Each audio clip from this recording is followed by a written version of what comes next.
नमस्कार दोस्तों, मैं मनीष साहब हार्दिक स्वागत करता हूं आपका अपने favourite YouTube channel education of online तैयारी में। आज हम आपको पावर सिस्टम का रीस्टार्ट कर रहे हैं। फिर से कुछ दिनों से हमारी क्लासेस बंद थी। अब हम आज से फिर से रेगुलर कक्षाएं लेंगे, जिसमें आपको स्टेबिलिटी जो चैप्टर हम जहां से स्टॉप किए थे वहीं से हम यहां से स्टार्ट कर रहे हैं, जिसमें हमने पावर सिस्टम स्टेबिलिटी क्या होता है उसके बारे में जाने थे। उसके बाद हमने पावर एंगल कर्व के बारे में आपके लिए लेक्चर दिए थे। उसके बाद यहाँ पर स्विंग इक्वेशन मैंने आपको यहाँ तक पढ़ा दिया था।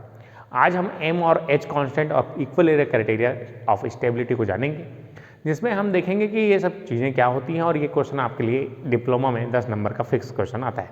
और एम और एच कांस्टेंट से आपका 5 नंबर का पूछता है कि शॉर्ट नोट लिखिए एम कांस्टेंट क्या है और एच कांस्टेंट क्या है। चलिए देखते हैं दोस्तों एम और एच कांस्टेंट के बारे में। सबसे पहले हम एम कांस्टेंट के बारे में जानेंगे। ठीक है दोस्तों, तो स्टार्ट करते हैं।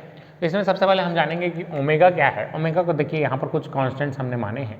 ओमेगा इक्वल टू होता है synchronous speed of rotor in radian per second. M equal to होता है mass of rotor in KG. R क्या है, radius of gyration in metre. J क्या है, moment of inertia of rotor KG per metre square. M क्या है, angular momentum है rotor का जूल सेकेंड पर रेडियन में। डब्ल्यू क्या है, काइनेटिक एनर्जी इन जूल है। एफ क्या है, सिंक्रोनस फ्रीक्वेंसी है या सिस्टम फ्रीक्वेंसी बोल सकते हैं। T equal to torque. P equal to power in watts and alpha क्या है, एंगुलर एक्सेलरेशन ऑफ रोटर। इतनी सारी चीज़ें आपको माननी पड़ती हैं। यहाँ पर इसको जल्दी से बढ़िया से नोट कर लेंगे वीडियो को पॉज करके। इसका देखिए यहाँ पर आगे, यहाँ पर हम जे इक्वल टू जानते हैं। जे मतलब मोमेंट ऑफ इनर्शिया होता है M K G per metre square, M R square. अब ये क्या है, हमारा काइनेटिक एनर्जी। काइनेटिक एनर्जी होता है हमारा हाफ जे ओमेगा स्क्वायर। अब m इक्वल टू होता है, m मतलब क्या है आपका, m कांस्टेंट है। m कांस्टेंट के बारे में बात करेंगे तो m इक्वल टू होता है j टाइम्स ऑफ ओमेगा। अब यहाँ से अगर हम j का मान को रखेंगे तो यहाँ से j का मान रखिए तो ये w इंटू 2/ओमेगा स्क्वायर हो जाएगा इज इक्वल टू j। अब इस j का मान यहाँ का रखेंगे हम लोग इस तरीके से। j का मान रखेंगे 2w/ओमेगा स्क्वायर इंटू ओमेगा, तो एक ओमेगा से एक ओमेगा कट जाएगा तो 2w/ओमेगा। इस तरीके से आपका ये बचता है 2w/ओमेगा। इस तरीके से देखिए यहाँ पर, तो 2w को इस तरीके से बनाएंगे आप इस तरीके से। ये w और ओमेगा के अंतर पता होना चाहिए इस तरीके से। ये ओमेगा स्क्वायर, तो ये ओमेगा कट जाएगा, तो इसलिए ये 2w/ओमेगा यहाँ से बचेगा, 2w/ओमेगा। अब ओमेगा का मान क्या होता है, 2πf, ये मैं बता चुका हूँ, रेडियन पर सेकेंड। अब देखिए t इक्वल टू क्या होता है, टॉर्क। तो टॉर्क बराबर होता है j टाइम्स ऑफ अल्फा। तो यहाँ से, और पावर इक्वल टू होता है ओमेगा इंटू टी। तो यहाँ से t का मान यहाँ रखेंगे तो j into alpha equal to omega. अब ये इसको नया कांस्टेंट मान लेते हैं m, तो यही हमारा m कांस्टेंट है। यहाँ से देखिए m equal to j times of omega. तो यहाँ से m बराबर यह हो जाएगा, तो p है ना। तो यहाँ से आपको इस तरीके से देखिए p equal to m into alpha हो गया। तो यहाँ से m का मान क्या हो जाएगा हमारा, p/अल्फा हो जाएगा। तो यही हमारा m कांस्टेंट होता है, m कांस्टेंट p/अल्फा। देखिए दोस्तों, p/अल्फा इस तरीके से। यहाँ से अगर हम यहाँ मान रख देते हैं तो m कांस्टेंट का मान होता है p/अल्फा इस तरीके से। p मतलब होता है पावर, है ना, power in megawatt required to produce per unit acceleration is called m constant. ठीक है, m कांस्टेंट का डेफिनेशन है इस तरीके से, यहाँ पर लिख दे रहा हूँ, power in megawatt requires to produce per unit acceleration is called m constant। ठीक है, तो m कांस्टेंट का डेफिनेशन आपको 5 नंबर के लिए पूछता है। m कांस्टेंट क्या है, h कांस्टेंट क्या है, तो उसको इस तरीके से आपको बनाना है। चलिए एक बार फिर से देखते हैं। तो इसमें इसके लिए आपको कुछ एजम्पशंस मानने पड़ेंगे इस तरीके से। देखिए ध्यान से, इसमें इस तरीके से जम्पशंस मानना पड़ेगा आपको कि ओमेगा क्या है आपका सिंक्रोनस स्पीड ऑफ रोटर है, एम क्या है mass of rotor in KG है, आर क्या है radius of gyration in metre है, जे क्या है moment of inertia of rotor in KG per metre square, KG metre square में है, एम क्या है एंगुलर मोमेंटम है, डब्ल्यू क्या है काइनेटिक एनर्जी, एफ क्या है सिस्टम फ्रीक्वेंसी टी टॉर्क, इस तरीके से मानना पड़ेगा। अब ये कुछ टर्म्स हैं जिसको आपको याद रखना पड़ता है, 11th क्लास में है J equal to M R square, J क्या है moment of inertia equal to M R square होता है केजी पर मीटर स्क्वायर, और ये हमारा डब्ल्यू काइनेटिक एनर्जी यहाँ पर बगल में लिख लेंगे काइनेटिक एनर्जी बराबर डब्ल्यू बराबर हाफ, इस तरीके से। अब यहाँ से हम जे का मान निकालेंगे, 2 को इधर मल्टीप्लाई किए डू डब्ल्यू बटे ओमेगा स्क्वायर, तो ओमेगा स्क्वायर इक्वल टू जे। यहाँ से एम इक्वल टू क्या हो जाएगा जे टाइम्स ऑफ ओमेगा। अब ये जानते हैं हम लोग, इसको भी जानते हैं, वी नो दैट ना एम इक्वल टू क्या होता है जे ओमेगा, तो 2 ओमेगा का मान रख देंगे, तो ओमेगा का मान रखेंगे जैसे ही, तो 2 डब्ल्यू बाई ओमेगा बचेगा, जहाँ ओमेगा क्या है radian per second angular frequency है। इस तरीके से टी इक्वल टू हम जानते हैं, इसको लिख लेना वी नो दैट करके, और उसका P equal to omega into T, यहाँ से टी का मान यहाँ पर जे टाइम्स ऑफ अल्फा रख देंगे, और जे इंटू ओमेगा को हम एम बोलते हैं, एम इक्वल टू हो जाएगा पी बाई अल्फा। तो एम कांस्टेंट को उसको नाम डेफिनेशन इस तरीके से हो जाता है, power in megawatt required to produce per unit acceleration is called M constant. तो एम कांस्टेंट का डेफिनेशन 5 नंबर के लिए आपसे पूछता है, तो इस तरीके से लिखेंगे, जल्दी से इसका स्क्रीनशॉट खींच लीजिए, फिर हम आगे बढ़ेंगे। चलिए दोस्तों, तो ये होता है हमारा एम कांस्टेंट। एम कांस्टेंट का डेफिनेशन इस तरीके से था, मैंने आपको बताया, power in megawatt required to produce per unit angular acceleration is called M constant. अब उसी तरीके से हम जानते हैं कि एच कांस्टेंट क्या है, देखिए ध्यान से, एच कांस्टेंट इस तरीके से। तो एच कांस्टेंट क्या चीज है, इसके बारे में विचार करेंगे। तो एच कांस्टेंट किसे बोला जाता है, देखिए दोस्तों, एच कांस्टेंट को हम लोग per unit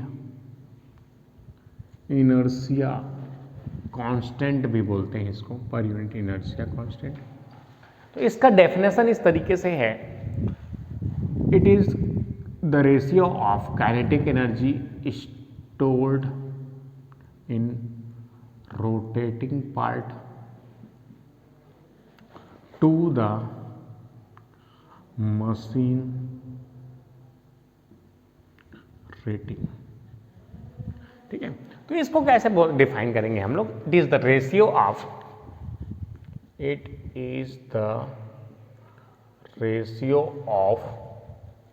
kinetic energy stored in rotating part बटे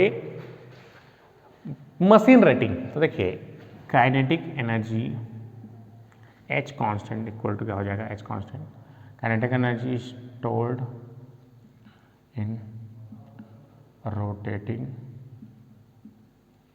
पार्ट बटे मशीन रेटिंग इन MVA।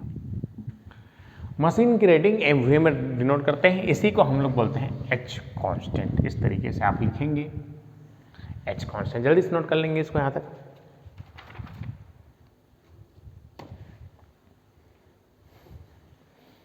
जल्दी से यहां तक नोट करेंगे, उसके बाद आगे बढ़ते हैं। तो यहां से H इक्वल टू क्या हो जाएगा, W by machine rating S।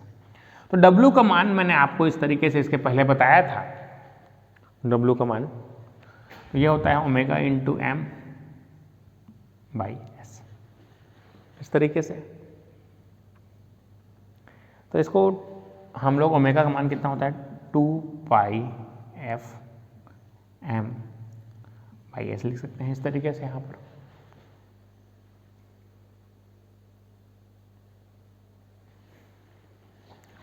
इस तरीके से ओमेगा एम बाई 2, इसको मैंने निकाल के बताया था आपको। यहाँ से 2 से 2 कैंसल आउट हो जाएगा, यहाँ से पाई एफ एम बाई एस। तो यहाँ से आपका इस तरीके से आगे बढ़ेंगे, उसके बाद तो यहाँ से m बराबर क्या हो जाएगा, h into S by F M. F into pi F. ये एम और एच कांस्टेंट में रिलेशनशिप है। तो ये दोस्तों ये है हमारा relationship between M and H constant. ये हमारा रिलेशनशिप बिटवीन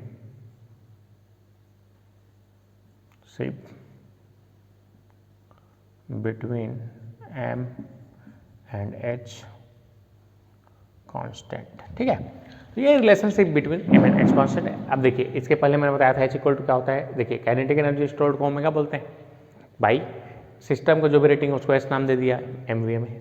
अब डब्ल्यू बराबर क्या होता है, ओमेगा एम बाई 2, यहाँ रख दिया। देखिए 2 से ओमेगा बराबर 2 पाई एफ एम होता है, 2 पाई एफ और ये एम 2 से 2 कट गया तो पाई एफ एम बटे एस बचा। इस एस का उधर गुणा कर दिए तो एच एस हो जाएगा और ये पाई इंटू एफ को इधर भेज दिए। तो ये दोनों में रिलेशनशिप हो गया एम और एच कांस्टेंट में। तो इस तरीके से लिखेंगे और इसमें कुछ स्टैंडर्ड यूनिट रहते हैं ना, जैसे जो भी हमारी मशीन्स हैं उसकी हमारी कुछ स्टैंडर्ड एच और एच कांस्टेंट हमारे लिए होता है, जिसका क्वेश्चन आपका जिससे डायरेक्ट एग्जाम में पूछा आता है। चलिए उसको नोट करते हैं, आगे बढ़ते हैं। चलिए दोस्तों, ये हमारे कुछ स्टैंडर्ड यूनिट्स हैं जिसको डायरेक्ट एग्जाम में आपसे पूछा जाता है, कॉम्पिटिशन एग्जाम में, कि सिलेंड्रिकल रोटर का एच कांस्टेंट कितना होता है। तो 4 से लेकर 10 तक ये वेरी करता है। उससे अगर साइलेंट पोल के लिए 2 से 4 तक, सिंक्रोनस कंपनसेटर के लिए 1 से 2 और साइलेंट पोर्ट सिंक्रोनस कंपनसेटर के लिए 0.2 to 0.5 रहता है। इसको नोट करेंगे, बहुत ज़्यादा इंपॉर्टेंट चीज़ें हैं एम और एच कांस्टेंट। तो याद रखिए, फिर से एक बार देखते हैं कि हमारा एच कांस्टेंट होता क्या है। तो एच कांस्टेंट इसे पर यूनिट इनर्शिया कांस्टेंट भी बोला जाता है। It is the ratio of kinetic energy stored in rotating part two the machine rating. जहां एच क्या है, kinetic energy stored in rotating part है ना, और बटे क्या है, मशीन की रेटिंग है। तो एच, अब देखते हैं दोनों में रिलेशनशिप क्या है, relationship between M and H constant. तो ये पूछा था एग्जाम में, H equal to W by S. यहाँ से W का मान होता है ओमेगा एम बाई 2, यहाँ से W का मान रख दिए, यहाँ से यहाँ तक, यहाँ से W एम बाई 2 यहाँ तक मान रख दिए W का, यहाँ से 2 से 2 कटा दिया। ओमेगा बराबर कितना होता है, ओमेगा बराबर 2 पाई एफ होता है, यहाँ रख दिया। इसके बाद आपको आगे बढ़ना है, तो ये पाई इस तरीके से, एच का इधर बराबर में एच है तो एच का इधर गुणा कर देंगे तो क्या हो जाएगा, पाई एफ एम बराबर एच इंटू एस। यहाँ से एम बराबर क्या हो जाएगा, एच एस पाई एम, इस तरीके से। तो यहाँ तक इस तरीके से आप बनाते हैं तो आपके एम और एच कांस्टेंट यहाँ से क्लियर है। चलिए हम आगे बढ़ते हैं और इसके बाद जानेंगे कि एच कांस्टेंट से हम कैसे सीरीज कॉम्बिनेशन करेंगे तो क्या होगा, पैरेलल कॉम्बिनेशन करेंगे तो क्या होगा, इक्विवेलेंट एच कांस्टेंट। चलिए आगे बढ़ते हैं। चलिए दोस्तों, ये क्वेश्चन आपसे बहुत ज़्यादा बार एग्जाम में पूछा था, मैं फिल्टर करके बता रहा हूँ डायरेक्ट रिजल्ट को। तो ये इसका डेरिवेशन उतना इम्पॉर्टेंट नहीं है डिप्लोमा के लिए, केवल आपसे पूछा था ट्रिक, कैसे क्वेश्चन की कैसे हम डील करते हैं।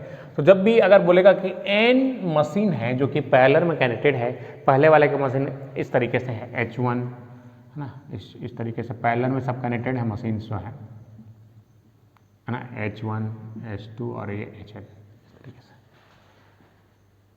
उसके बाद आप कैसे करेंगे, देखिए डील। तो उसके बाद ये एच इक्विवेलेंट का फार्मूला होता है H1 plus H1 by S1 by SB, H2 equal to H2 by SB और HN बराबर SN बाई SB।